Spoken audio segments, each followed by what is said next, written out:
시작 전 좋아요 부탁드려요. 탈무드 이야기 시작합니다. 라피의 팬터마임.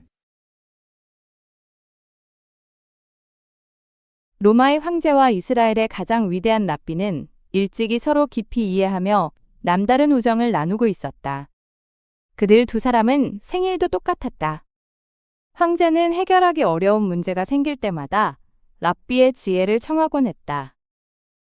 그러나 두 나라의 관계가 급격히 악화하면서부터는 황제와 랍비는 서로가 친구라는 사실을 드러내놓고 말할 수 없게 되었다.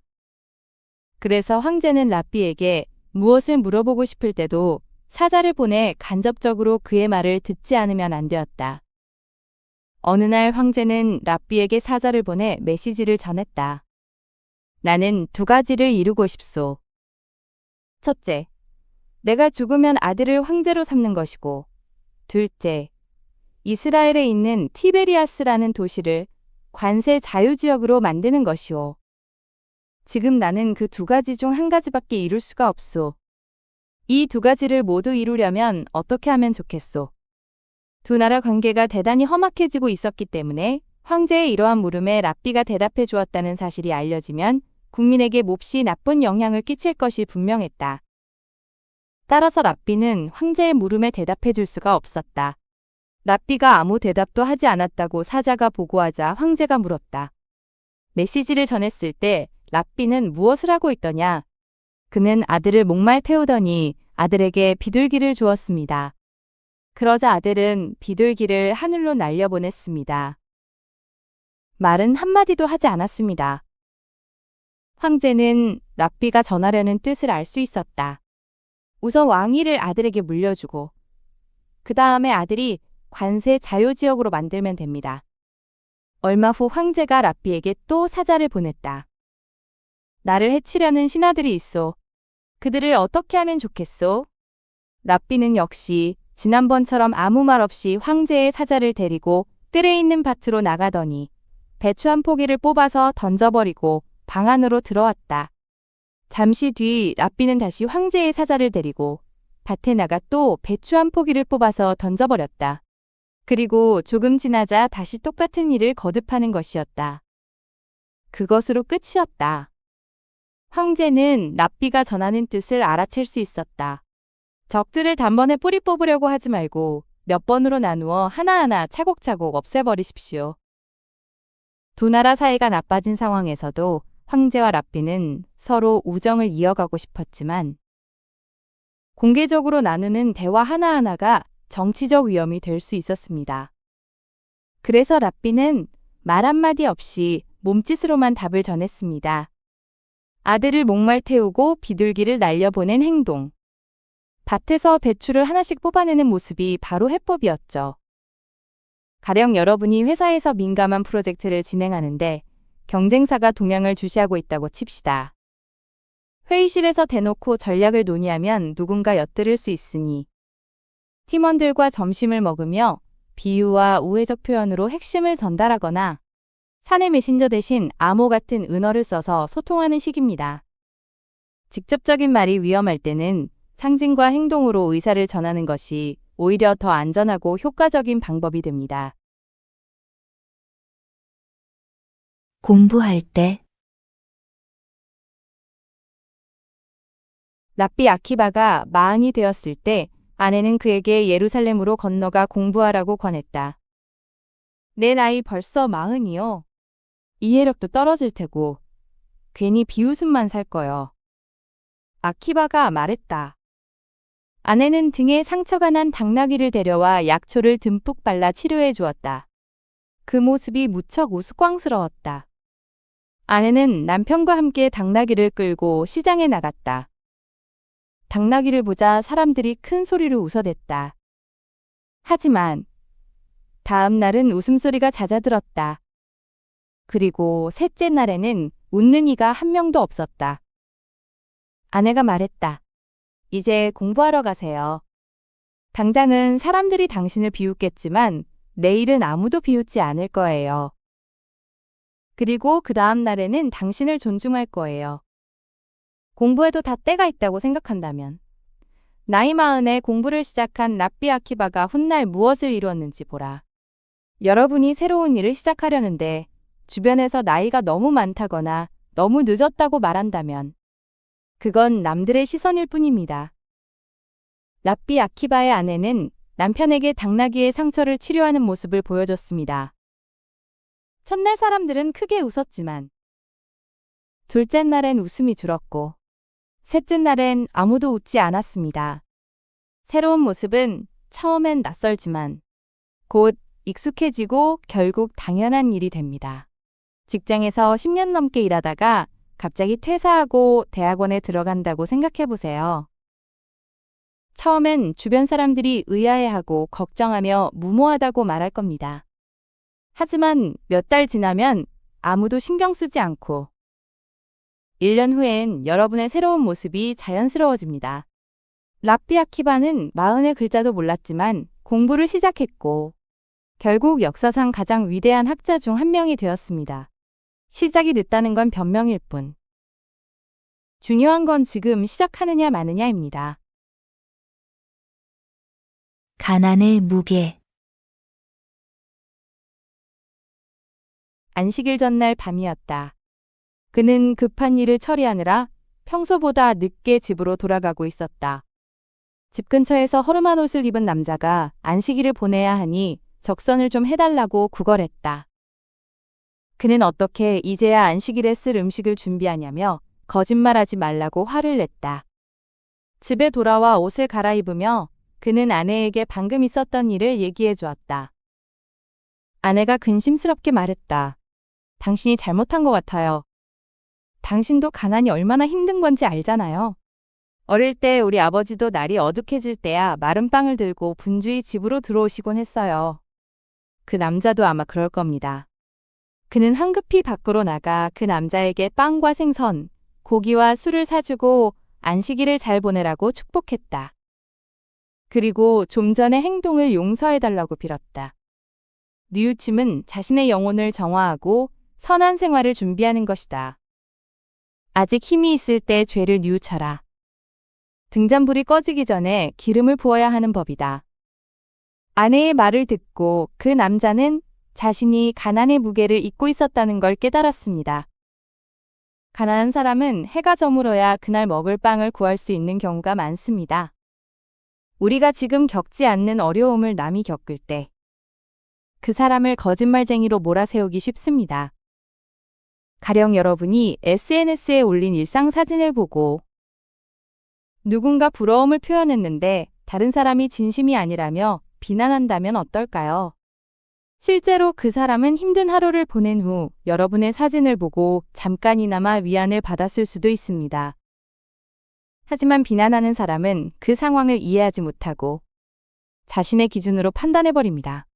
등잔불이 꺼지기 전에 기름을 부어야 한다는 말처럼 우리가 힘이 있을 때 잘못을 바로잡고 남의 고통을 이해하려 노력해야 합니다. 내가 경험하지 못한 어려움을 겪는 사람을 함부로 의심하지 말고 그들의 입장에서 생각하는 것이 진정한 뉘우침의 시작입니다. 3가지 충고. 저를 풀어주세요. 대신 제가 3가지 충고를 해드릴게요. 사냥꾼에게 붙잡힌 말하는 새가 애원했다. 3가지 충고? 그게 뭐지? 그걸 먼저 말해. 그러면 너를 풀어줄게. 맹세. 첫째, 자신이 한 일을 후회하지 마라. 둘째, 누가 뭐라고 하든 불가능한 일이라면 믿지 마라. 셋째, 오르지 못할 나무는 오르지 마라. 사냥꾼이 약속대로 새를 풀어주자 새는 높은 나무 위로 날아올라 가 사냥꾼에게 말했다. 바보. 내 입속에 있는 귀한 진주를 못 봤군요. 사냥꾼은 화가 나서 다시 새를 잡으려고 나무를 오르다가 그만 나무에서 떨어져 다리를 다치고 말았다. 바보. 내가 해준 충고를 벌써 잊었군요. 자신이 한 일을 후회하지 말라고 했는데 나를 풀어주고 나서 바로 후회하기 시작했어요. 불가능한 일은 믿지 말라고 했는데 당신은 너무 쉽게 믿었어요. 입속에 어떻게 진주가 들어있겠어요? 오르지 못할 나무는 오르지 말라고 했는데 나무를 오르다가 떨어져 다리를 다쳤잖아요? 말을 마치자 새는 호련히 날아가 버렸다. 새는 사냥꾼에게 3가지 충고를 해줬습니다. 지나간 일을 후회하지 말고, 불가능한 말은 믿지 말고, 할 수 없는 일은 시도하지 말라는 것이었죠. 가령 여러분이 블록체인 투자 설명회에 갔는데 누군가 한 달 만에 원금이 10배가 된다고 말한다고 칩시다. 정상적인 금융상품으로는 절대 불가능한 수익률이죠. 하지만 그 사람이 명품 시계를 차고 고급차를 몰고 와서 성공 사례를 늘어놓으면 혹하는 마음에 이성적 판단을 잃게 됩니다. 투자한 뒤 돈을 잃고 나서야 후회하지만 이미 늦었고, 잃은 돈을 만회하려고 더 위험한 투자에 손을 대다가 더 큰 손해를 봅니다. 이 이야기가 전하려는 메시지는 간단합니다. 상식적으로 불가능한 일은 처음부터 거르고, 이미 벌어진 일에 매달리지 말고, 자신의 능력을 냉정하게 파악해서 무리한 시도를 피하라는 겁니다. 나보다 더 가난한 사람. 젊은 시절 가난한 양치기였던 아키바는 부유한 농장주인 딸과 사랑에 빠졌다. 부모의 반대를 무릅쓰고 결혼한 2사람은 집에서 쫓겨나고 말았다. 그들은 매우 가난해서 이불 대신 볏짚을 깔고 잠을 잤다. 아키바가 아내의 머리에 붙은 볏짚을 털어내며 말했다. 당신에게 예쁜 장신구를 사줄 수 있다면 얼마나 좋을까? 내가 나중에 예루살렘 지도가 달린 금장식을 사줄게. 어느 날 랍비 엘리자가 평범한 사람으로 꾸민 다음 그들의 문 앞에 서서 말했다. 나에게 볏짚을 좀 주게. 내 아내가 아이를 낳는데 바닥에 깔 것이 아무것도 없다네. 아키바가 아내를 돌아보며 말했다. 우리가 몹시 가난하다고 생각했는데 바닥에 깔 볏짚조차 없는 사람도 있군. 랍비 아키바는 랍비들 가운데 가장 존경받는 인물로 최초의 탈무드 편집자이며 유대의 민족 영웅이다. 엘리야 예언자가 가난한 사람으로 변장해 문을 두드렸을 때 그는 실제로 더 불행한 사람을 보여주려는 게 아니라 라헬과 아키바에게 중요한 깨달음을 주려 한 것입니다. 진짜 가난은 물질적 결핍이 아니라 감사할 줄 모르는 마음이라는 걸 알려준 거죠. 가령 여러분이 오래된 중고차를 몰고 다니면서 새 차를 부러워하고 있다고 칩시다. 그런데 어느 날 대중교통으로 먼 거리를 출퇴근하는 동료를 보게 됩니다. 그제야 여러분은 낡았어도 내 차가 있다는 게 얼마나 큰 축복인지 깨닫게 됩니다. 누군가는 내가 가진 것조차 없이 살아가고 있다는 사실을 알게 되면 불평하던 마음이 감사로 바뀌고 지금 가진 것에 만족하게 됩니다. 불행은 상대적이며 내게 없는 것을 세는 대신 내게 있는 것을 세는 순간 우리는 이미 풍요로운 삶을 살고 있는 겁니다. 친절. 그렇지는 않아. 유럽의 어느 유대인 거리에 명망 높은 랍비가 살고 있었다. 그분은 반드시 또 오실 거야. 랍비의 아들이 어느 날 아버지에게 말했다. 그러나 언제 어떤 모습으로 오실지는 아무도 모른단다. 성서에 나오는 현자나 성인을 만나고 싶어요. 모르는 사람에게 베푸는 친절은 천사에게 베푸는 친절과 같다. 아들은 고대의 사람들이 1년에 며칠 동안 지상으로 돌아온다는 전설을 믿고 있었다. 유대인은 자기보다 더 어려운 사람을 만나면 집으로 초대하여 식사를 대접한다. 랍비는 대답했다. 그것이 언젠가는 미래를 밝혀주는 희망의 등불이 된다는 것을 너무나도 잘 알고 있기 때문이다. 네가 경건하게 생활하면 만날 수 있을 거야. 유대교 전통에서 아브라함은 환대의 모범으로 여겨집니다. 아들은 열성적으로 올바른 생활을 실천했다. 그가 천사들을 맞이한 이야기는 낯선 이에게 베푸는 친절이 곧 신성한 존재를 대접하는 것과 같다는 가르침의 기초가 되었죠. 그렇게 반년이 지났지만 아무 일도 일어나지 않았다. 랍비의 아들은 경건하게 살면 성인을 만날 수 있다고 믿으며 1년을 기다렸지만 인내심을 가져라. 정작 찾아온 누더기 거지를 보고는 무례하다며 내쫓았습니다. 아침에 올바른 행동을 했다고 해서 저녁 때 모세를 만날 수 있는 것은 아니지 않니? 그 거지가 바로 그가 그토록 만나고 싶어 했던 성서 속 인물이었죠. 아버지의 말씀이 옳다고 생각하며 아들은 기다렸다. 랍비는 아들에게 말합니다. 드디어 1년이 지났다.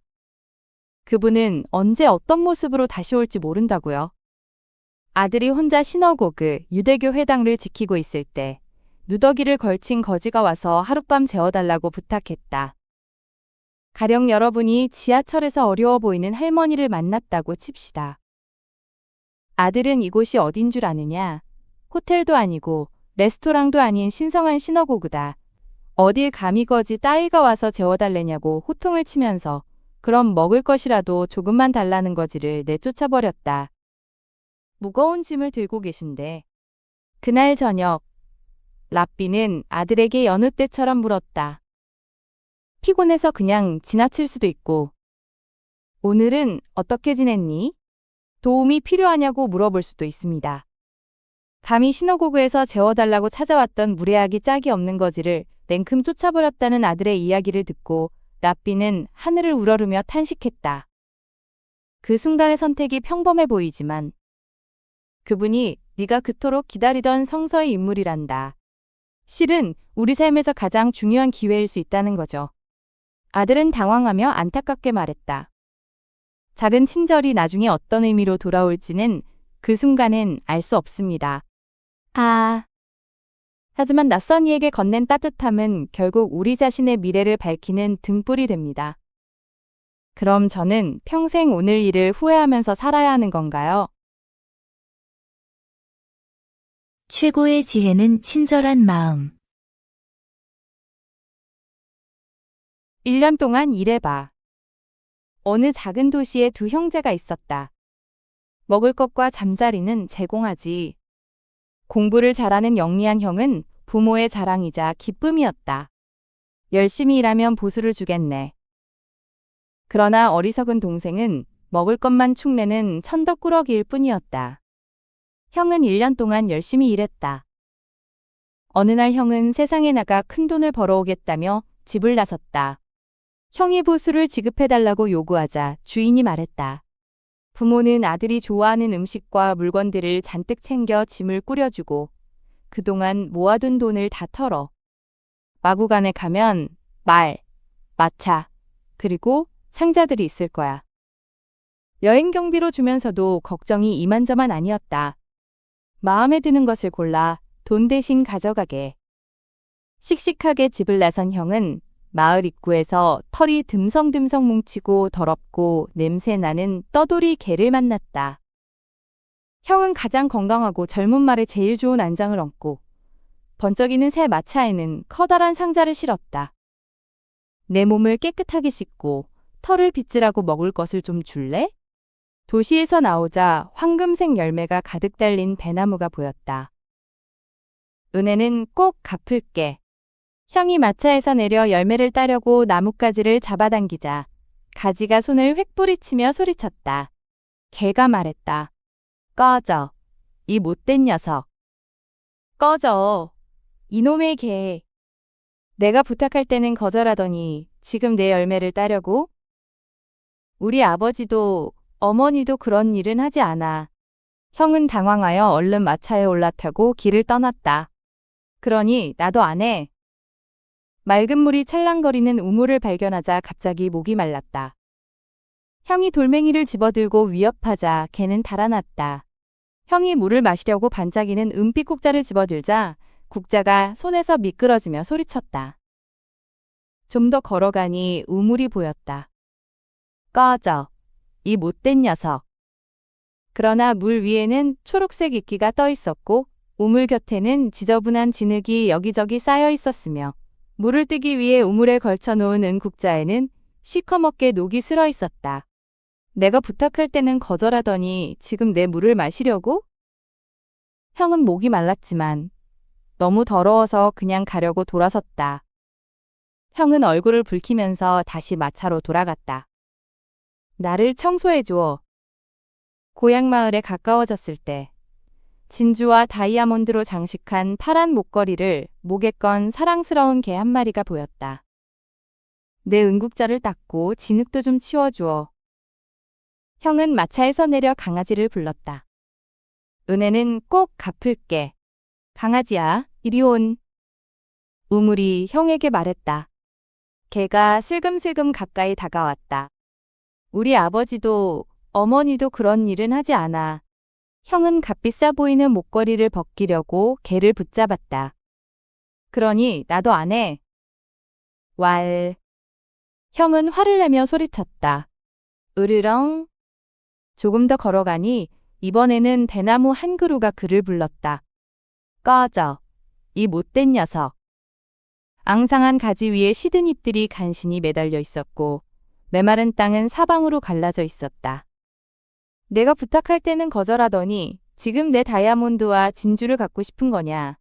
내 시든 가지를 쳐내고 내 뿌리에 흙을 파헤쳐서 물을 좀 뿌려줄래.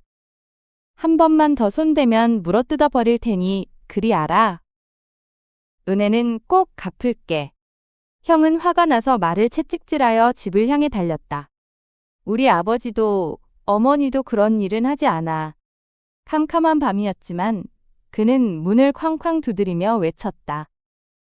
그러니 나도 안 해. 아버지, 어머니. 형은 이번에도 딱 잘라 거절했다. 저예요. 한참을 걸어서 그는 마침내 도시에 도착했다. 제가 선물을 많이 가지고 돌아왔으니 테이블볼을 펼쳐주세요. 그는 커다란 여관에 들어가서 주인에게 청했다. 부모는 아들을 반갑게 맞아들이며 큰 소리로 외쳤다. 여기서 일하고 싶어요. 동네 사람들. 보수는 주인님이 주시는 대로 받겠습니다. 우리 집에 와서 우리 아들이 가지고 온 선물을 구경하세요. 온 동네 사람들이 다 모여들었다. 그런데 이게 어찌된 일인가? 가장 좋은 젊은 말은 늙어빠진 말이 되었고 번쩍이는 새 마차는 낡은 짐수레로 변해버렸으며 고물상자가 되어버린 커다란 새 상자에서는 더러운 진흙과 오물들이 쏟아져 나왔다. 집안은 온통 엉망진창이 되었고 동네 사람들은 고개를 흔들며 돌아갔다. 이번에는 어리석은 동생이 세상 밖으로 나섰다. 네가 뭘 하건 간에 부모는 집 떠나는 아들에게 건빵이 든 자루와 물통, 그리고 약간의 돈을 주었을 뿐이었다.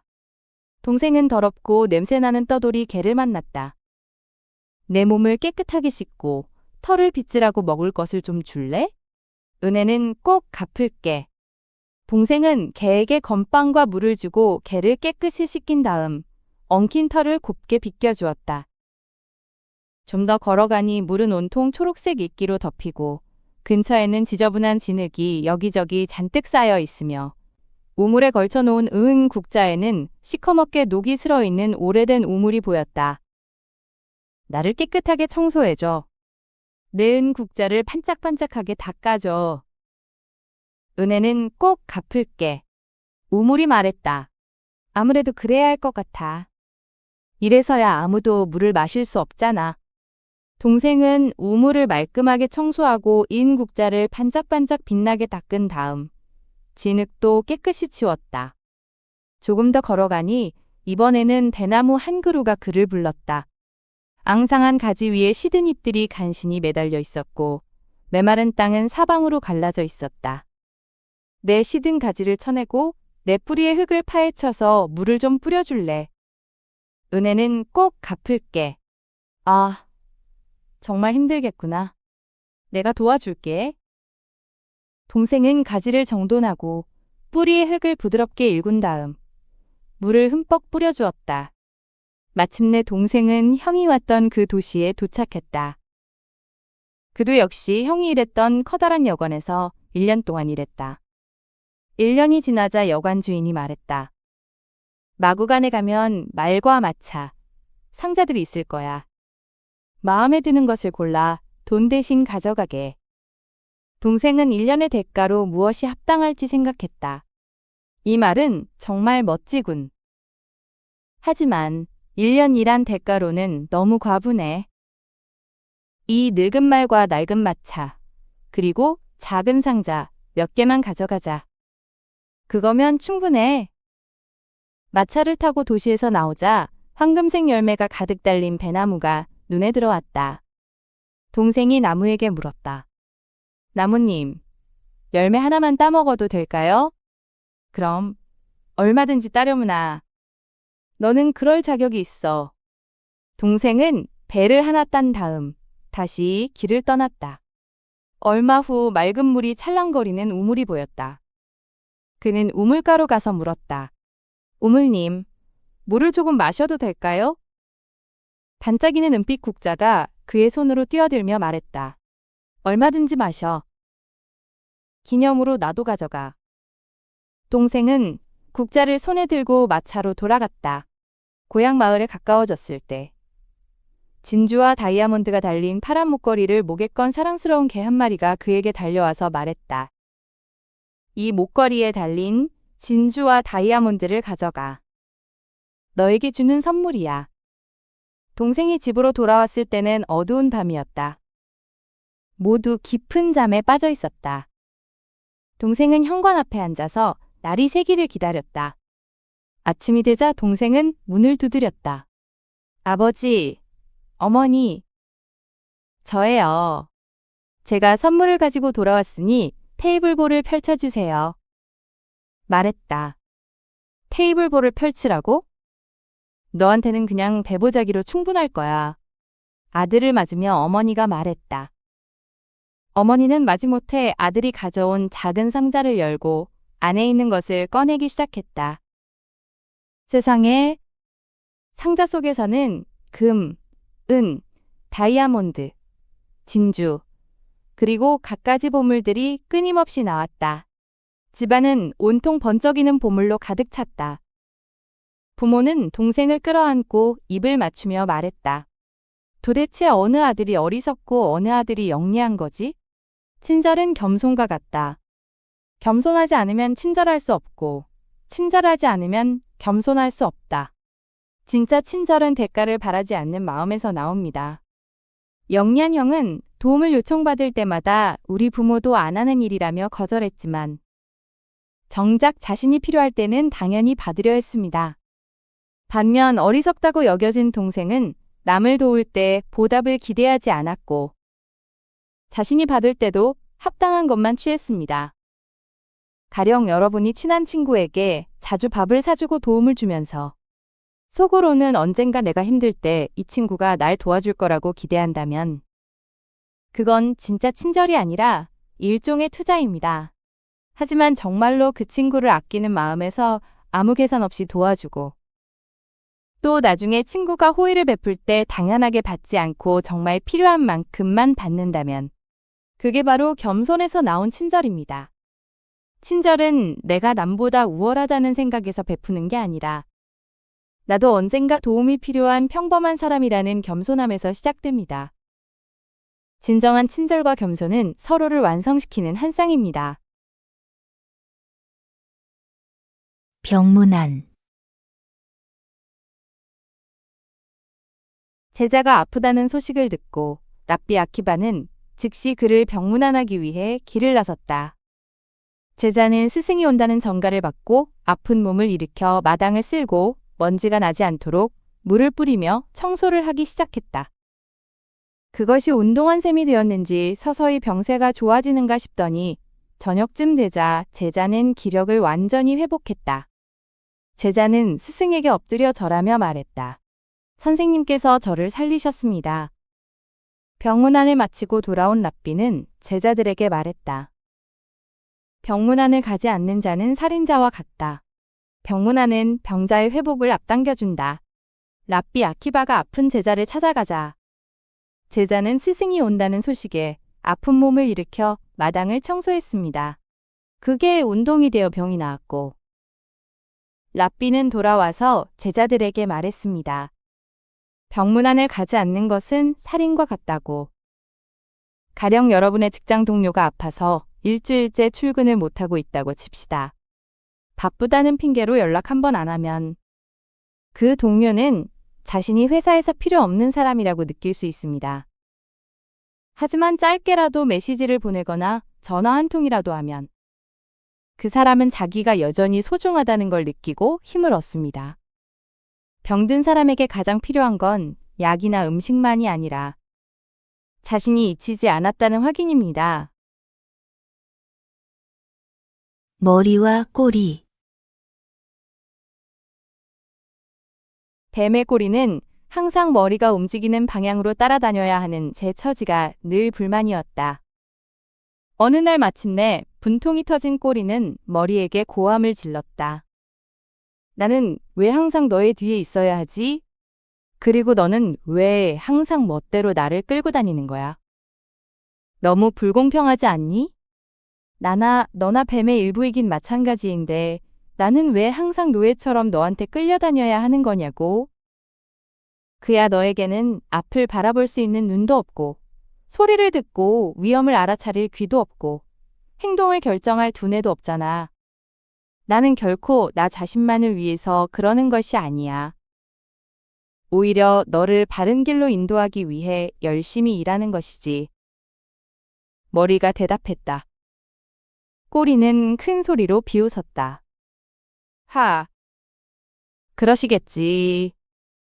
정말 지긋지긋하다. 독재자들은 다 그렇게 말하지. 제멋대로 권력을 휘두르면서 사람들을 억압하고 통제하고 감시하고 협박하면서 조금이라도 저항하는 꼴을 보면 가차없이 처단해버리면서 자기가 바라는 건 오직 국민들이 행복하게 잘 사는 것뿐이고 자기는 정말 모두를 위해서 일하는 거라고. 꼬리의 불평은 끝이 없었다. 숨도 쉬지 않고 떠들어대는 꼬리의 말을 자르며 머리가 말했다.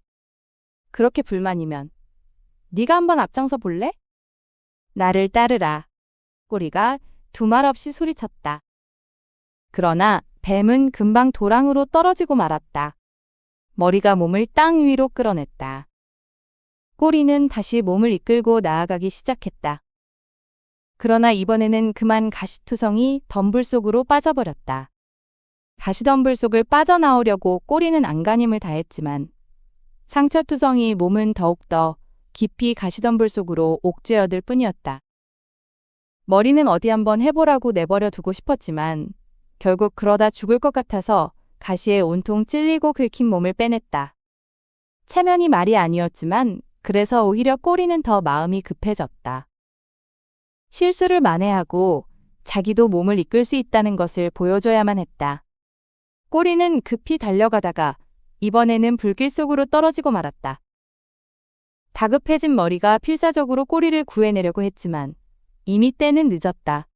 몸은 불타고 머리도 함께 죽고 말았다. 우리가 만약 지도자를 선택한다면 머리를 선택해야지 꼬리를 선택해서는 안 된다. 뱀의 꼬리는 늘 머리를 따라다니다가 어느 날 불만이 폭발해 선두에 서겠다고 우겼습니다. 머리는 시야도 없고 청각도 없고 판단력도 없다며 말렸지만 꼬리는 전혀 듣지 않았습니다. 결국 머리가 꼬리에게 앞장서게 했는데 꼬리는 도랑에 빠지고 가시덤불에 찔리고 결국 불길 속으로 떨어져 뱀 전체를 죽음으로 몰고 갔습니다. 가령 여러분이 새로운 프로젝트를 시작할 때 겉보기에 화려한 이력서나 강한 자신감보다는 실제 경험과 현실 감각을 가진 사람을 찾아야 합니다. 어떤 사람은 말은 번지르르하게 잘하지만 정작 실무에 들어가면 기본 상황 파악도 못하고 문제 해결은커녕 오히려 팀 전체를 위험에 빠뜨리는 경우가 있습니다. 진짜 리더십은 현란한 말솜씨가 아니라 상황을 정확히 보고 위험을 미리 알아채고 팀을 안전하게 이끄는 능력에서 나옵니다. 자격 없는 사람에게 중요한 결정권을 맡기면 모두가 함께 망한다는 게 이 이야기의 핵심입니다. 여우와 포도. 여우 한 마리가 포도밭 옆을 서성거리며 울타리 속으로 들어갈 길을 찾고 있었다. 울타리 안에는 탐스럽게 익은 포도가 주렁주렁 매달려 있었고 바람은 달콤한 향기를 품고 살랑거렸다. 사흘을 꼬박 굶어 살을 빼고 여우는 겨우 울타리 틈을 비집고 안으로 들어갔다. 여우는 그동안 그렇게 먹고 싶었던 포도를 먹고 또 먹고 한참을 마음껏 먹었다. 마침내 만족스럽게 배를 두드리며 집으로 돌아가려던 여우는 아차했다. 배가 불러 도저히 빠져나갈 수가 없었다. 다시 사흘을 굶어 살을 뺀 후 가까스로 울타리를 빠져나오며 여우는 기운 없는 목소리로 중얼거렸다. 이래서야 포도를 먹은 의미가 뭐람. 결국 배고프기는 들어올 때나 나갈 때나 마찬가지잖아. 세상 또한 그렇다. 인간은 누구나 세상을 다 가질 것처럼 두 주먹을 꽉 쥐고 태어나지만 막상 세상을 떠날 때는 손을 활짝 펼친 채 죽는다. 인간이 세상을 떠날 때 가져갈 수 있는 것은 돈이나 권력이 아니라 선행이다. 이 이야기는 코엘렌 라빠에서 전도서 5장 14절을 설명하며 나오는 우화입니다. 살아가며 우리는 무엇을 정말 내 것으로 가져갈 수 있을까요? 물질적 성공과 쾌락은 그 순간엔 황홀하지만 결국 손에 쥘 수 없는 것들입니다. 가령 여러분이 연봉협상에서 대박을 터뜨렸다고 생각해 봅시다. 몇 년간 밤낮 없이 일해서 연봉이 2배로 뛰었고 고급 아파트로 이사했으며 명품 시계도 샀습니다. 하지만 그 과정에서 친구들과는 멀어지고 가족과 보내는 시간도 줄어들었으며 힘든 사람을 도울 여유도 없었습니다. 어느 날 갑자기 건강에 적신호가 왔을 때 통장 잔고가 위로가 될까요? 명품 시계가 병실에서 의미가 있을까요? 그때 진짜 의미 있는 건 가족의 손길, 친구의 안부 전화, 과거에 도왔던 사람들이 보내는 격려일 겁니다. 세상을 떠날 때 가져갈 수 있는 건 물질이 아니라 관계와 선행이라는 걸. 이 이야기는 여우의 모습을 빌려 일깨워줍니다. 라피의 팬터마임. 로마의 황제와 이스라엘의 가장 위대한 랍비는 일찍이 서로 깊이 이해하며 남다른 우정을 나누고 있었다. 그들 두 사람은 생일도 똑같았다. 황제는 해결하기 어려운 문제가 생길 때마다 랍비의 지혜를 청하곤 했다. 그러나 두 나라의 관계가 급격히 악화하면서부터는 황제와 랍비는 서로가 친구라는 사실을 드러내놓고 말할 수 없게 되었다. 그래서 황제는 랍비에게 무엇을 물어보고 싶을 때도 사자를 보내 간접적으로 그의 말을 듣지 않으면 안 되었다. 어느 날 황제는 랍비에게 사자를 보내 메시지를 전했다. 나는 2가지를 이루고 싶소. 첫째, 내가 죽으면 아들을 황제로 삼는 것이고, 둘째, 이스라엘에 있는 티베리아스라는 도시를 관세 자유지역으로 만드는 것이오. 지금 나는 그 2가지 중 1가지밖에 이룰 수가 없소. 이 2가지를 모두 이루려면 어떻게 하면 좋겠소? 두 나라 관계가 대단히 험악해지고 있었기 때문에 황제의 이러한 물음에 랍비가 대답해 주었다는 사실이 알려지면 국민에게 몹시 나쁜 영향을 끼칠 것이 분명했다. 따라서 랍비는 황제의 물음에 대답해 줄 수가 없었다. 랍비가 아무 대답도 하지 않았다고 사자가 보고하자 황제가 물었다. 메시지를 전했을 때 랍비는 무엇을 하고 있더냐? 그는 아들을 목말 태우더니 아들에게 비둘기를 주었습니다. 그러자 아들은 비둘기를 하늘로 날려보냈습니다. 말은 한마디도 하지 않았습니다. 황제는 랍비가 전하려는 뜻을 알 수 있었다. 우선 왕위를 아들에게 물려주고 그 다음에 아들이 관세 자유지역으로 만들면 됩니다.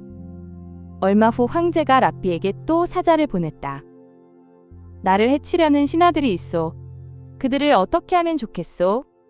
랍비는 역시 지난번처럼 아무 말 없이 황제의 사자를 데리고 뜰에 있는 밭으로 나가더니 배추 한 포기를 뽑아서 던져버리고 방 안으로 들어왔다. 잠시 뒤 랍비는 다시 황제의 사자를 데리고 밭에 나가 또 배추 한 포기를 뽑아서 던져버렸다. 그리고 조금 지나자 다시 똑같은 일을 거듭하는 것이었다. 그것으로 끝이었다. 황제는 랍비가 전하는 뜻을 알아챌 수 있었다. 적들을 단번에 뿌리 뽑으려고 하지 말고 몇 번으로 나누어 하나하나 차곡차곡 없애버리십시오. 두 나라 사이가 나빠진 상황에서도 황제와 랍비는 서로 우정을 이어가고 싶었지만 공개적으로 나누는 대화 하나하나가 정치적 위험이 될 수 있었습니다. 그래서 랍비는 말 한마디 없이 몸짓으로만 답을 전했습니다. 아들을 목말 태우고 비둘기를 날려보낸 행동.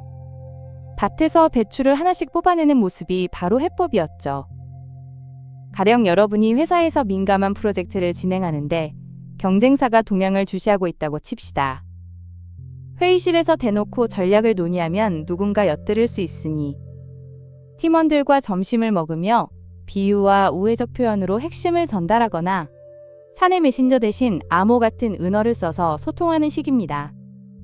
직접적인 말이 위험할 때는 상징과 행동으로 의사를 전하는 것이 오히려 더 안전하고 효과적인 방법이 됩니다. 공부할 때 랍비 아키바가 마흔이 되었을 때 아내는 그에게 예루살렘으로 건너가 공부하라고 권했다. 내 나이 벌써 40이요. 이해력도 떨어질 테고 괜히 비웃음만 살 거요. 아키바가 말했다. 아내는 등에 상처가 난 당나귀를 데려와 약초를 듬뿍 발라 치료해 주었다. 그 모습이 무척 우스꽝스러웠다. 아내는 남편과 함께 당나귀를 끌고 시장에 나갔다. 당나귀를 보자 사람들이 큰 소리로 웃어댔다. 하지만 다음 날은 웃음소리가 잦아들었다. 그리고 셋째 날에는 웃는 이가 한 명도 없었다. 아내가 말했다. 이제 공부하러 가세요. 당장은 사람들이 당신을 비웃겠지만 내일은 아무도 비웃지 않을 거예요. 그리고 그 다음 날에는 당신을 존중할 거예요. 공부에도 다 때가 있다고 생각한다면 나이 40에 공부를 시작한 랍비 아키바가 훗날 무엇을 이루었는지 보라. 여러분이 새로운 일을 시작하려는데 주변에서 나이가 너무 많다거나 너무 늦었다고 말한다면 그건 남들의 시선일 뿐입니다. 랍비 아키바의 아내는 남편에게 당나귀의 상처를 치료하는 모습을 보여줬습니다. 첫날 사람들은 크게 웃었지만 둘째 날엔 웃음이 줄었고 셋째 날엔 아무도 웃지 않았습니다. 새로운 모습은 처음엔 낯설지만 곧 익숙해지고 결국 당연한 일이 됩니다. 직장에서 10년 넘게 일하다가 갑자기 퇴사하고 대학원에 들어간다고 생각해보세요.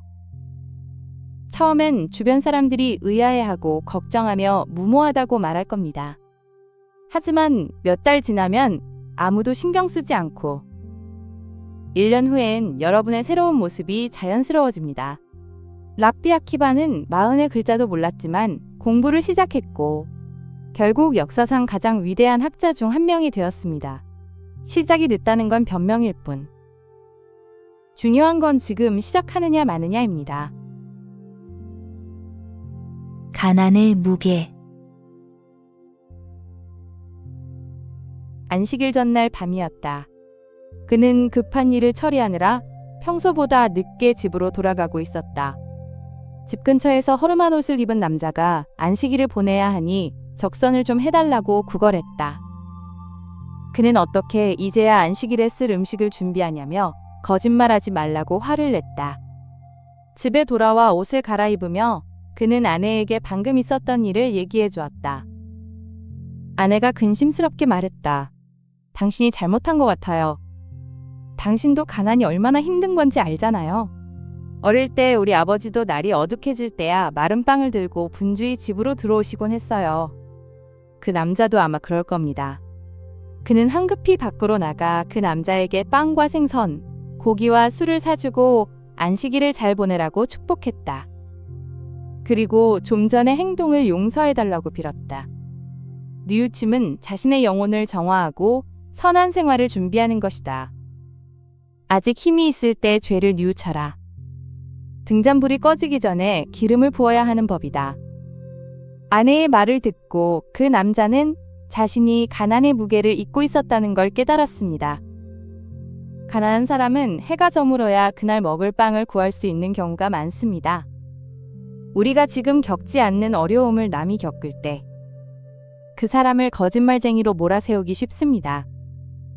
가령 여러분이 SNS에 올린 일상 사진을 보고 누군가 부러움을 표현했는데 다른 사람이 진심이 아니라며 비난한다면 어떨까요? 실제로 그 사람은 힘든 하루를 보낸 후 여러분의 사진을 보고 잠깐이나마 위안을 받았을 수도 있습니다. 하지만 비난하는 사람은 그 상황을 이해하지 못하고 자신의 기준으로 판단해버립니다. 등잔불이 꺼지기 전에 기름을 부어야 한다는 말처럼 우리가 힘이 있을 때 잘못을 바로잡고 남의 고통을 이해하려 노력해야 합니다. 내가 경험하지 못한 어려움을 겪는 사람을 함부로 의심하지 말고 그들의 입장에서 생각하는 것이 진정한 뉘우침의 시작입니다. 3가지 충고. 저를 풀어주세요. 대신 제가 3가지 충고를 해드릴게요. 사냥꾼에게 붙잡힌 말하는 새가 애원했다. 3가지 충고? 그게 뭐지? 그걸 먼저 말해. 그러면 너를 풀어줄게. 맹세. 첫째, 자신이 한 일을 후회하지 마라. 둘째, 누가 뭐라고 하든 불가능한 일이라면 믿지 마라. 셋째, 오르지 못할 나무는 오르지 마라. 사냥꾼이 약속대로 새를 풀어주자 새는 높은 나무 위로 날아올라 가 사냥꾼에게 말했다. 바보, 내 입속에 있는 귀한 진주를 못 봤군요. 사냥꾼은 화가 나서 다시 새를 잡으려고 나무를 오르다가 그만 나무에서 떨어져 다리를 다치고 말았다. 바보, 내가 해준 충고를 벌써 잊었군요. 자신이 한 일을 후회하지 말라고 했는데 나를 풀어주고 나서 바로 후회하기 시작했어요. 불가능한 일은 믿지 말라고 했는데 당신은 너무 쉽게 믿었어요.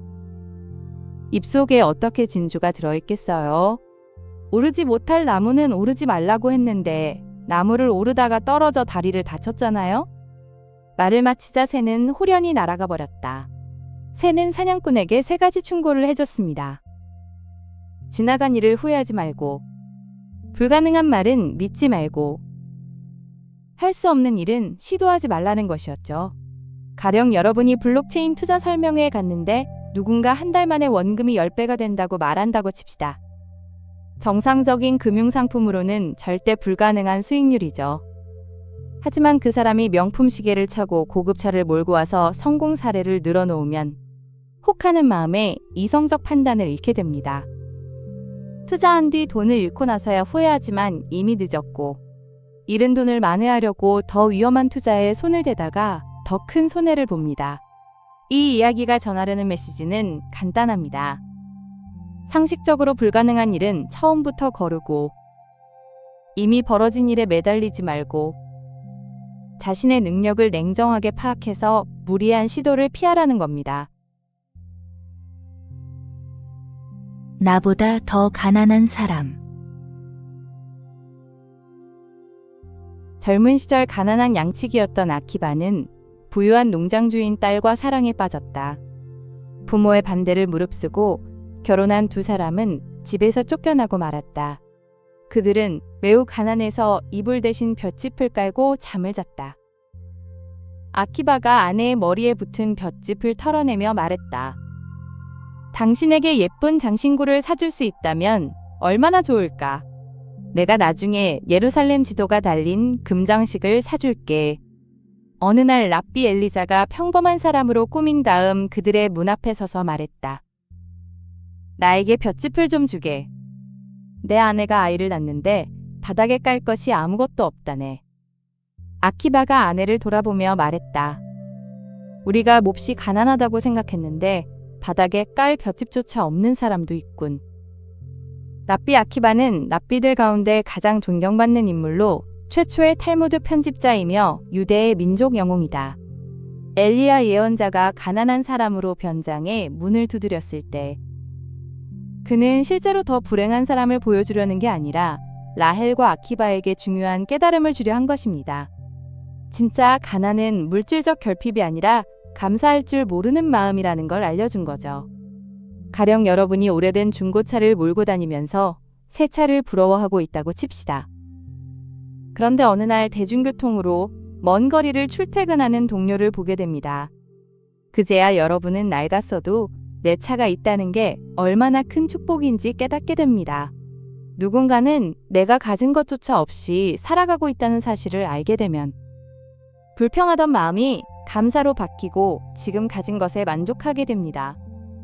불행은 상대적이며 내게 없는 것을 세는 대신 내게 있는 것을 세는 순간 우리는 이미 풍요로운 삶을 살고 있는 겁니다. 친절. 그렇지는 않아. 유럽의 어느 유대인 거리에 명망 높은 랍비가 살고 있었다. 그분은 반드시 또 오실 거야. 랍비의 아들이 어느 날 아버지에게 말했다. 그러나 언제 어떤 모습으로 오실지는 아무도 모른단다. 성서에 나오는 현자나 성인을 만나고 싶어요. 모르는 사람에게 베푸는 친절은 천사에게 베푸는 친절과 같다. 아들은 고대의 사람들이 1년에 며칠 동안 지상으로 돌아온다는 전설을 믿고 있었다. 유대인은 자기보다 더 어려운 사람을 만나면 집으로 초대하여 식사를 대접한다. 랍비는 대답했다. 그것이 언젠가는 미래를 밝혀주는 희망의 등불이 된다는 것을 너무나도 잘 알고 있기 때문이다. 네가 경건하게 생활하면 만날 수 있을 거야. 유대교 전통에서 아브라함은 한대의 모범으로 여겨집니다. 아들은 열성적으로 올바른 생활을 실천했다. 그가 천사들을 맞이한 이야기는 낯선 이에게 베푸는 친절이 곧 신성한 존재를 대접하는 것과 같다는 가르침의 기초가 되었죠. 그렇게 반년이 지났지만 아무 일도 일어나지 않았다. 랍비의 아들은 경건하게 살면 성인을 만날 수 있다고 믿으며 1년을 기다렸지만 인내심을 가져라. 정작 찾아온 누더기 거지를 보고는 무례하다며 내쫓았습니다. 아침에 올바른 행동을 했다고 해서 저녁 때 모세를 만날 수 있는 것은 아니지 않니? 그 거지가 바로 그가 그토록 만나고 싶어 했던 성서 속 인물이었죠. 아버지의 말씀이 옳다고 생각하며 아들은 기다렸다. 랍비는 아들에게 말합니다. 드디어 1년이 지났다. 그분은 언제 어떤 모습으로 다시 올지 모른다고요. 아들이 혼자 시너고그 유대교 회당을 지키고 있을 때 누더기를 걸친 거지가 와서 하룻밤 재워달라고 부탁했다. 가령 여러분이 지하철에서 어려워 보이는 할머니를 만났다고 칩시다. 아들은 이곳이 어딘 줄 아느냐? 호텔도 아니고 레스토랑도 아닌 신성한 시너고그다. 어딜 감히 거지 따위가 와서 재워달래냐고 호통을 치면서 그럼 먹을 것이라도 조금만 달라는 거지를 내쫓아버렸다. 무거운 짐을 들고 계신데 그날 저녁 랍비는 아들에게 여느 때처럼 물었다. 피곤해서 그냥 지나칠 수도 있고 오늘은 어떻게 지냈니? 도움이 필요하냐고 물어볼 수도 있습니다. 감히 시너고그에서 재워달라고 찾아왔던 무례하기 짝이 없는 거지를 냉큼 쫓아버렸다는 아들의 이야기를 듣고 랍비는 하늘을 우러르며 탄식했다. 그 순간의 선택이 평범해 보이지만 그분이 네가 그토록 기다리던 성서의 인물이란다. 실은 우리 삶에서 가장 중요한 기회일 수 있다는 거죠. 아들은 당황하며 안타깝게 말했다. 작은 친절이 나중에 어떤 의미로 돌아올지는 그 순간엔 알 수 없습니다. 하지만 낯선 이에게 건넨 따뜻함은 결국 우리 자신의 미래를 밝히는 등불이 됩니다. 그럼 저는 평생 오늘 일을 후회하면서 살아야 하는 건가요? 최고의 지혜는 친절한 마음. 1년 동안 일해봐. 어느 작은 도시에 두 형제가 있었다. 먹을 것과 잠자리는 제공하지. 공부를 잘하는 영리한 형은 부모의 자랑이자 기쁨이었다. 열심히 일하면 보수를 주겠네. 그러나 어리석은 동생은 먹을 것만 축내는 천덕꾸러기일 뿐이었다. 형은 1년 동안 열심히 일했다. 어느 날 형은 세상에 나가 큰 돈을 벌어오겠다며 집을 나섰다. 형이 보수를 지급해달라고 요구하자 주인이 말했다. 부모는 아들이 좋아하는 음식과 물건들을 잔뜩 챙겨 짐을 꾸려주고 그동안 모아둔 돈을 다 털어. 마구간에 가면 말, 마차, 그리고 상자들이 있을 거야. 여행 경비로 주면서도 걱정이 이만저만 아니었다. 마음에 드는 것을 골라 돈 대신 가져가게. 씩씩하게 집을 나선 형은 마을 입구에서 털이 듬성듬성 뭉치고 더럽고 냄새나는 떠돌이 개를 만났다. 형은 가장 건강하고 젊은 말에 제일 좋은 안장을 얹고 번쩍이는 새 마차에는 커다란 상자를 실었다. 내 몸을 깨끗하게 씻고 털을 빗질하고 먹을 것을 좀 줄래? 도시에서 나오자 황금색 열매가 가득 달린 배나무가 보였다. 은혜는 꼭 갚을게. 형이 마차에서 내려 열매를 따려고 나뭇가지를 잡아당기자 가지가 손을 획 뿌리치며 소리쳤다. 개가 말했다. 꺼져. 이 못된 녀석. 꺼져. 이놈의 개. 내가 부탁할 때는 거절하더니 지금 내 열매를 따려고? 우리 아버지도 어머니도 그런 일은 하지 않아. 형은 당황하여 얼른 마차에 올라타고 길을 떠났다. 그러니 나도 안 해. 맑은 물이 찰랑거리는 우물을 발견하자 갑자기 목이 말랐다. 형이 돌멩이를 집어들고 위협하자 개는 달아났다. 형이 물을 마시려고 반짝이는 은빛 국자를 집어들자 국자가 손에서 미끄러지며 소리쳤다. 좀 더 걸어가니 우물이 보였다. 꺼져. 이 못된 녀석. 그러나 물 위에는 초록색 이끼가 떠 있었고 우물 곁에는 지저분한 진흙이 여기저기 쌓여 있었으며 물을 뜨기 위해 우물에 걸쳐 놓은 은국자에는 시커멓게 녹이 슬어 있었다. 내가 부탁할 때는 거절하더니 지금 내 물을 마시려고? 형은 목이 말랐지만 너무 더러워서 그냥 가려고 돌아섰다. 형은 얼굴을 붉히면서 다시 마차로 돌아갔다. 나를 청소해줘. 고향 마을에 가까워졌을 때 진주와 다이아몬드로 장식한 파란 목걸이를 목에 건 사랑스러운 개 한 마리가 보였다. 내 은국자를 닦고 진흙도 좀 치워주어. 형은 마차에서 내려 강아지를 불렀다. 은혜는 꼭 갚을게. 강아지야, 이리 온. 우물이 형에게 말했다. 개가 슬금슬금 가까이 다가왔다. 우리 아버지도 어머니도 그런 일은 하지 않아. 형은 값비싸 보이는 목걸이를 벗기려고 개를 붙잡았다. 그러니 나도 안 해. 왈. 형은 화를 내며 소리쳤다. 으르렁. 조금 더 걸어가니 이번에는 대나무 한 그루가 그를 불렀다. 꺼져. 이 못된 녀석. 앙상한 가지 위에 시든 잎들이 간신히 매달려 있었고 메마른 땅은 사방으로 갈라져 있었다. 내가 부탁할 때는 거절하더니 지금 내 다이아몬드와 진주를 갖고 싶은 거냐. 내 시든 가지를 쳐내고 내 뿌리에 흙을 파헤쳐서 물을 좀 뿌려줄래. 한 번만 더 손대면 물어뜯어 버릴 테니 그리 알아. 은혜는 꼭 갚을게. 형은 화가 나서 말을 채찍질하여 집을 향해 달렸다. 우리 아버지도 어머니도 그런 일은 하지 않아. 캄캄한 밤이었지만 그는 문을 쾅쾅 두드리며 외쳤다. 그러니 나도 안 해. 아버지, 어머니. 형은 이번에도 딱 잘라 거절했다. 저예요. 한참을 걸어서 그는 마침내 도시에 도착했다. 제가 선물을 많이 가지고 돌아왔으니 테이블볼을 펼쳐주세요. 그는 커다란 여관에 들어가서 주인에게 청했다. 부모는 아들을 반갑게 맞아들이며 큰 소리로 외쳤다. 여기서 일하고 싶어요. 동네 사람들. 보수는 주인님이 주시는 대로 받겠습니다. 우리 집에 와서 우리 아들이 가지고 온 선물을 구경하세요. 온 동네 사람들이 다 모여들었다. 그런데 이게 어찌된 일인가? 가장 좋은 젊은 말은 늙어빠진 말이 되었고 번쩍이는 새 마차는 낡은 짐수레로 변해버렸으며 고물상자가 되어버린 커다란 새 상자에서는 더러운 진흙과 오물들이 쏟아져 나왔다. 집안은 온통 엉망진창이 되었고 동네 사람들은 고개를 흔들며 돌아갔다. 이번에는 어리석은 동생이 세상 밖으로 나섰다.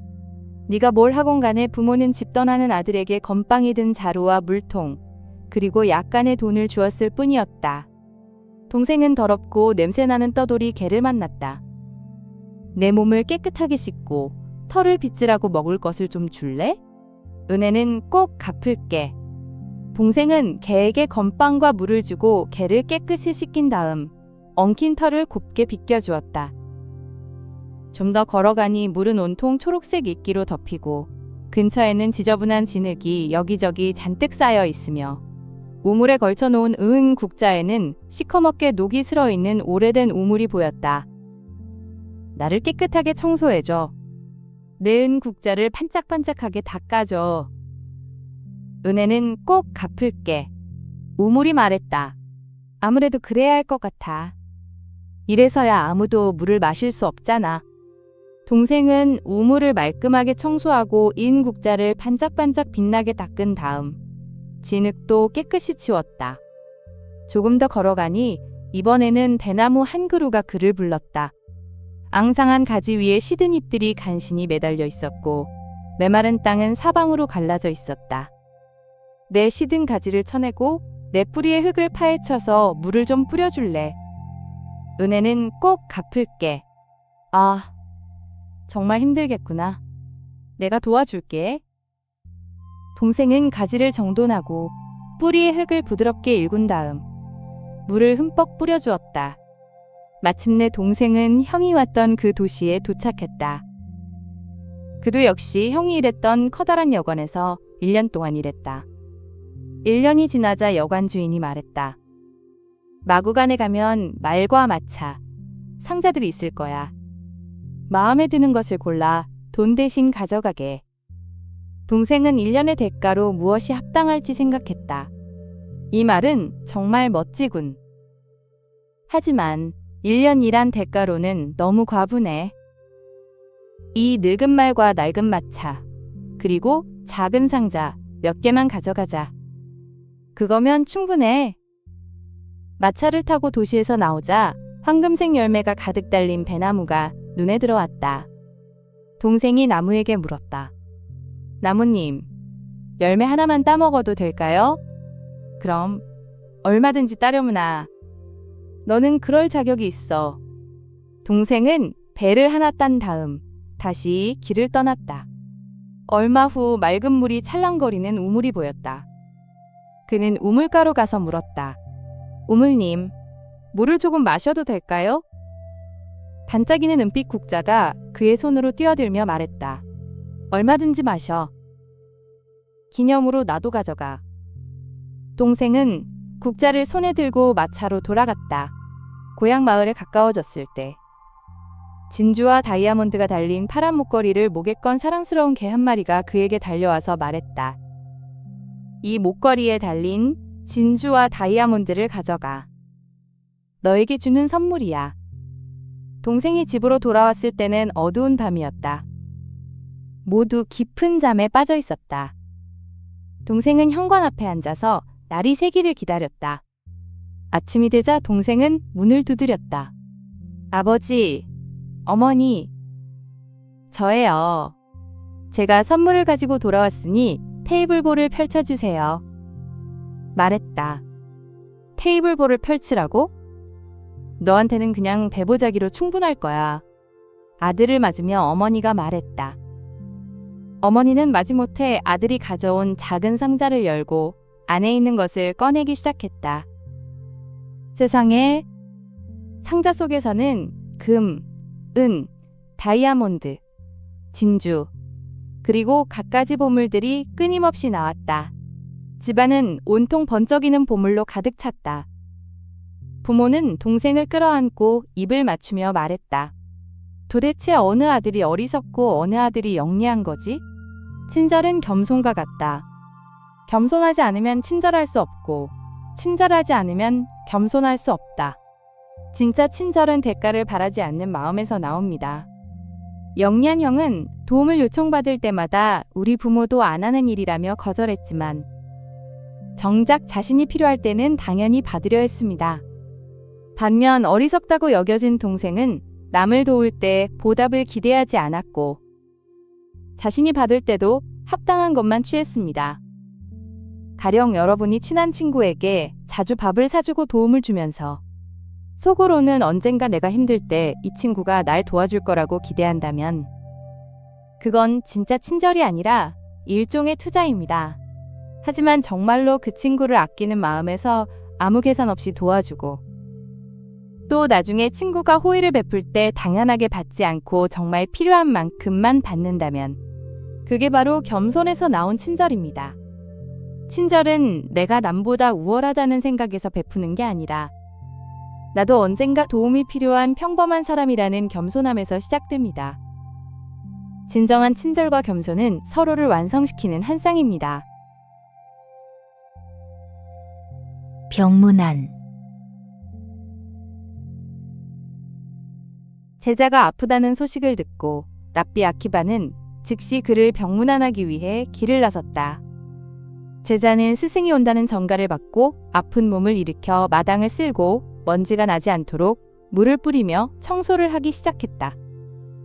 그것이 운동한 셈이 되었는지 서서히 병세가 좋아지는가 싶더니 저녁쯤 되자 제자는 기력을 완전히 회복했다. 제자는 스승에게 엎드려 절하며 말했다. 선생님께서 저를 살리셨습니다. 병문안을 마치고 돌아온 랍비는 제자들에게 말했다. 병문안을 가지 않는 자는 살인자와 같다. 병문안은 병자의 회복을 앞당겨준다. 랍비 아키바가 아픈 제자를 찾아가자. 제자는 스승이 온다는 소식에 아픈 몸을 일으켜 마당을 청소했습니다. 그게 운동이 되어 병이 나았고 랍비는 돌아와서 제자들에게 말했습니다. 병문안을 가지 않는 것은 살인과 같다고. 가령 여러분의 직장 동료가 아파서 일주일째 출근을 못하고 있다고 칩시다. 바쁘다는 핑계로 연락 한 번 안 하면 그 동료는 자신이 회사에서 필요 없는 사람이라고 느낄 수 있습니다. 하지만 짧게라도 메시지를 보내거나 전화 한 통이라도 하면 그 사람은 자기가 여전히 소중하다는 걸 느끼고 힘을 얻습니다. 병든 사람에게 가장 필요한 건 약이나 음식만이 아니라 자신이 잊히지 않았다는 확인입니다. 머리와 꼬리. 뱀의 꼬리는 항상 머리가 움직이는 방향으로 따라다녀야 하는 제 처지가 늘 불만이었다. 어느 날 마침내 분통이 터진 꼬리는 머리에게 고함을 질렀다. 나는 왜 항상 너의 뒤에 있어야 하지? 그리고 너는 왜 항상 멋대로 나를 끌고 다니는 거야? 너무 불공평하지 않니? 나나 너나 뱀의 일부이긴 마찬가지인데 나는 왜 항상 노예처럼 너한테 끌려다녀야 하는 거냐고? 그야 너에게는 앞을 바라볼 수 있는 눈도 없고 소리를 듣고 위험을 알아차릴 귀도 없고 행동을 결정할 두뇌도 없잖아. 나는 결코 나 자신만을 위해서 그러는 것이 아니야. 오히려 너를 바른 길로 인도하기 위해 열심히 일하는 것이지. 머리가 대답했다. 꼬리는 큰 소리로 비웃었다. 하, 그러시겠지. 정말 지긋지긋하다. 독재자들은 다 그렇게 말하지. 제멋대로 권력을 휘두르면서 사람들을 억압하고 통제하고 감시하고 협박하면서 조금이라도 저항하는 꼴을 보면 가차없이 처단해버리면서 자기가 바라는 건 오직 국민들이 행복하게 잘 사는 것뿐이고 자기는 정말 모두를 위해서 일하는 거라고. 꼬리의 불평은 끝이 없었다. 숨도 쉬지 않고 떠들어대는 꼬리의 말을 자르며 머리가 말했다. 그렇게 불만이면 네가 한번 앞장서 볼래? 나를 따르라. 꼬리가 두말 없이 소리쳤다. 그러나 뱀은 금방 도랑으로 떨어지고 말았다. 머리가 몸을 땅 위로 끌어냈다. 꼬리는 다시 몸을 이끌고 나아가기 시작했다. 그러나 이번에는 그만 가시투성이 덤불 속으로 빠져버렸다. 가시덤불 속을 빠져나오려고 꼬리는 안간힘을 다했지만 상처투성이 몸은 더욱더 깊이 가시덤불 속으로 옥죄어들 뿐이었다. 머리는 어디 한번 해보라고 내버려 두고 싶었지만 결국 그러다 죽을 것 같아서 가시에 온통 찔리고 긁힌 몸을 빼냈다. 체면이 말이 아니었지만 그래서 오히려 꼬리는 더 마음이 급해졌다. 실수를 만회하고 자기도 몸을 이끌 수 있다는 것을 보여줘야만 했다. 꼬리는 급히 달려가다가 이번에는 불길 속으로 떨어지고 말았다. 다급해진 머리가 필사적으로 꼬리를 구해내려고 했지만 이미 때는 늦었다. 몸은 불타고 머리도 함께 죽고 말았다. 우리가 만약 지도자를 선택한다면 머리를 선택해야지 꼬리를 선택해서는 안 된다. 뱀의 꼬리는 늘 머리를 따라다니다가 어느 날 불만이 폭발해 선두에 서겠다고 우겼습니다. 머리는 시야도 없고 청각도 없고 판단력도 없다며 말렸지만 꼬리는 전혀 듣지 않았습니다. 결국 머리가 꼬리에게 앞장서게 했는데 꼬리는 도랑에 빠지고 가시덤불에 찔리고 결국 불길 속으로 떨어져 뱀 전체를 죽음으로 몰고 갔습니다. 가령 여러분이 새로운 프로젝트를 시작할 때 겉보기에 화려한 이력서나 강한 자신감보다는 실제 경험과 현실 감각을 가진 사람을 찾아야 합니다. 어떤 사람은 말은 번지르르하게 잘하지만 정작 실무에 들어가면 기본 상황 파악도 못하고 문제 해결은커녕 오히려 팀 전체를 위험에 빠뜨리는 경우가 있습니다. 진짜 리더십은 현란한 말솜씨가 아니라 상황을 정확히 보고 위험을 미리 알아채고 팀을 안전하게 이끄는 능력에서 나옵니다. 자격 없는 사람에게 중요한 결정권을 맡기면 모두가 함께 망한다는 게 이 이야기의 핵심입니다. 여우와 포도. 여우 한 마리가 포도밭 옆을 서성거리며 울타리 속으로 들어갈 길을 찾고 있었다. 울타리 안에는 탐스럽게 익은 포도가 주렁주렁 매달려 있었고 바람은 달콤한 향기를 품고 살랑거렸다. 사흘을 꼬박 굶어 살을 빼고 여우는 겨우 울타리 틈을 비집고 안으로 들어갔다. 여우는 그동안 그렇게 먹고 싶었던 포도를 먹고 또 먹고 한참을 마음껏 먹었다. 마침내 만족스럽게 배를 두드리며 집으로 돌아가려던 여우는 아차했다. 배가 불러 도저히 빠져나갈 수가 없었다. 다시 사흘을 굶어 살을 뺀 후 가까스로 울타리를 빠져나오며 여우는 기운 없는 목소리로 중얼거렸다. 이래서야 포도를 먹은 의미가 뭐람. 결국 배고프기는 들어올 때나 나갈 때나 마찬가지잖아. 세상 또한 그렇다. 인간은 누구나 세상을 다 가질 것처럼 두 주먹을 꽉 쥐고 태어나지만 막상 세상을 떠날 때는 손을 활짝 펼친 채 죽는다. 인간이 세상을 떠날 때 가져갈 수 있는 것은 돈이나 권력이 아니라 선행이다.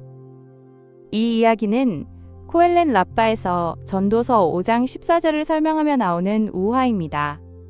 살아가며 우리는 무엇을 정말 내 것으로 가져갈 수 있을까요? 물질적 성공과 쾌락은 그 순간엔 황홀하지만 결국 손에 쥘 수 없는 것들입니다. 가령 여러분이 연봉 협상에서 대박을 터뜨렸다고 생각해 봅시다. 몇 년간 밤낮 없이 일해서 연봉이 2배로 뛰었고 고급 아파트로 이사했으며 명품 시계도 샀습니다. 하지만 그 과정에서 친구들과는 멀어지고 가족과 보내는 시간도 줄어들었으며 힘든 사람을 도울 여유도 없었습니다. 어느 날 갑자기 건강에 적신호가 왔을 때 통장 잔고가 위로가 될까요? 명품 시계가 병실에서 의미가 있을까요? 그때 진짜 의미 있는 건 가족의 손길, 친구의 안부 전화, 과거에 도왔던 사람들이 보내는 격려일 겁니다. 세상을 떠날 때 가져갈 수 있는 건 물질이 아니라 관계와 선행이라는 걸. 이 이야기는 여우의 모습을 빌려 일깨워줍니다.